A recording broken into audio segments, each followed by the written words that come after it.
শ্রীকৃষ্ণের আনন্দময় রূপ শ্রী রাধিকা। শ্রীকৃষ্ণের বাম অঙ্গ থেকে রাধিকার উৎপত্তি। রাধাষ্টমী ব্রত ভাদ্র মাসের শুক্লপক্ষের অষ্টমী তিথিতে পালন করা হয়। শ্রী রাধিকা এই দিন পৃথিবীর বুকে আবির্ভূত হন। এবার জেনে নেওয়া যাক এই ব্রতের প্রচলিত কাহিনী। সূর্যদেব একসময় পৃথিবী ভ্রমণ করতে এসে পৃথিবীর রূপ আনন্দ দেখে আকৃষ্ট হয়ে মন্দর পর্বতের গুহায় গভীর তপস্যায় মগ্ন হন।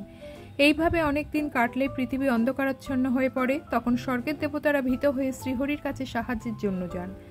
শ্রীহরি সূর্যের সামনে উপস্থিত হলে সূর্যদেব খুব আনন্দিত হন। সূর্যদেব বলেন, আপনার দর্শন পেয়ে আমার তপস্যা সার্থক হলো। শ্রীহরি তাকে বর দিতে চাইলে সূর্যদেব বলেন, আমাকে এমন একটি গুণবতী কন্যার বর প্রদান করুন যার কাছে আপনি চিরকাল বশীভূত থাকবেন। শ্রীহরি তথাস্তু বলে তাই বর দিয়েছিলেন। শ্রীহরি বলেছিলেন, পৃথিবীর ভার লাঘবের জন্য আমি বৃন্দাবনের নন্দালয়ে জন্মগ্রহণ করব। তুমি সেখানে বৃষভানু রাজা হয়ে জন্মাবে। শ্রীমতী রাধা তোমার কন্যা রূপে জন্মাবে। এই ত্রিলোকে আমি একমাত্র স্ত্রী রাধিকারই বশীভূত থাকব।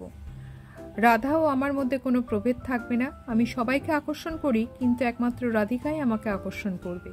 এরপর শ্রীহরি নন্দালয়ে জন্মগ্রহণ করেন। সূর্যদেব বৈশ্যকুলে জন্মগ্রহণ করে বৃষভানু রাজা হন এবং গোপকন্যা কৃত্তিদার সঙ্গে তার বিবাহ হয়। তারপর যথাকালে ভাদ্র মাসের শুক্লপক্ষের অষ্টমী তিথিতে ধরিত্রীকে পবিত্র করে কীর্তিদার গর্ভে শ্রীমতী রাধারানী জন্মগ্রহণ করেন। এই রাধারানীর আবির্ভাব তিথি রাধাষ্টমী নামে পরিচিত। রাধাষ্টমী ব্রত প্রসঙ্গে ভগবত পুরাণে বর্ণিত আছে, যে ব্যক্তি এই ব্রত একবারের জন্যও পালন করেন তার কোটি জন্মের ব্রহ্মহত্যার পাপ বিনষ্ট হয়, শত সহস্র একাদশী পালনের ফল লাভ হয়।